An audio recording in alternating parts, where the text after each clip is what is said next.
Greetings, lords and ladies, and welcome to the Westeros vibe, where the winds of winter are not blowing yet, unfortunately. Before we start, I would like to remind you that links to every article or video covered this week can be found in the video description below.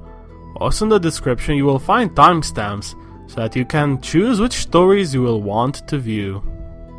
Starting off the week with, translation of the Winds of Winter chapter comes with official artwork. For those of you who are not aware, George released an Arianna chapter some time ago, and the artwork is for that chapter. It deals with Arianna traveling towards Storm's End and entering a cave in which she finds Children of the Forest cave paintings. The artwork looks nice, and you can view it by following the link below to the article.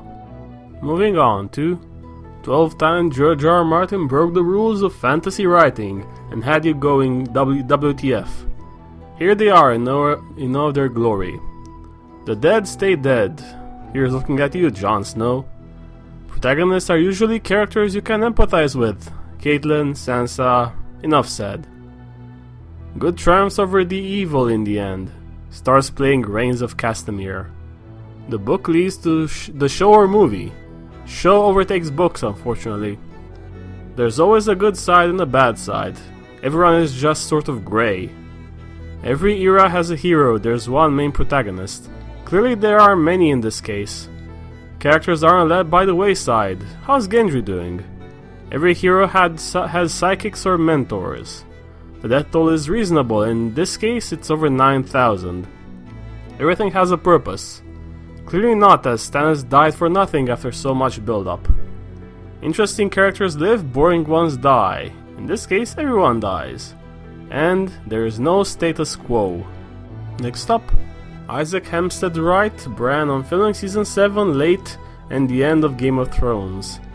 At the concert event, Isaac was asked about the end of the show, to which he replied, "It's kind of like you don't really want it to end. You really are like a family. For many of us it's been 7 years of our lives that we've been doing this. Every year it's become like clockwork and a regular part of our existences. So to think that it's all going to end, I think there will be many an existential crisis for most of us. As for Season 7, it feels weird starting so much later, because usually by now we've been in Belfast for a couple of weeks filming and we're ready to come home, but what's slightly terrifying is the main prospect that we're filming over winter now. It's going to be even colder." In other news, see Game of Thrones cast members' initial auditions in other Game of Thrones esoterica. The article contains a clip which I think I featured before, at least parts of it, however it is still worth watching. The article also covers the statue of the Night's King and the Game of Thrones concert. If you're interested in these subjects and more, follow the link to delve further. Moving on to, see the special effects reel for the Battle of Meereen. If you are curious to see how that epic battle was brought before you, then follow the link and enjoy. Next up, Game of Thrones site Co Antrim may be closed to traffic. The main reason is to protect the trees, a heritage from the 18th century. The department in charge of this said the following. Following discussions with Causeway Coast and Glens Borough Council and other interested parties, the department has agreed to take forward an order prohibiting vehicles using Bregar Road. In other news, Liam Cunningham on how Game of Thrones has changed his career. On the show, A Different Side, Liam said the following. "I knew it was going to be good, but I had no idea it was going to be so huge. But I don't believe anybody knew. When I read the first episode I knew this was gold. It was such a magnificent, mad, anarchic story. When you compress my career down, it looks like not many years, but it was an overnight success after 27 years.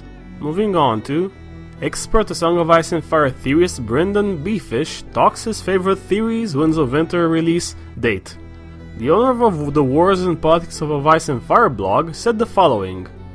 If you're going to look at how the story progressed from Season 5 to Season 6, I think what you're actually seeing is Jon Snow taking a lot of Stannis' role from the books.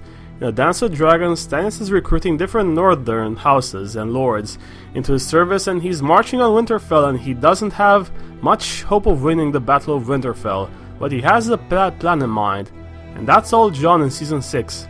He also talked about a couple of other theories, and finally about the Winds of Winter.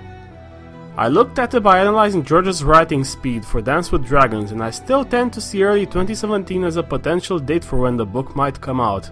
The greater issue for me is not necessarily when the book is going to come out, but whether the book is going to be good.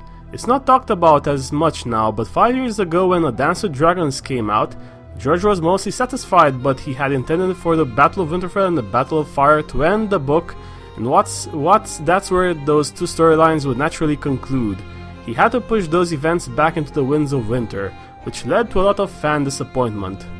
Moving on to the lands of YouTube, we have a couple of videos to mention this week.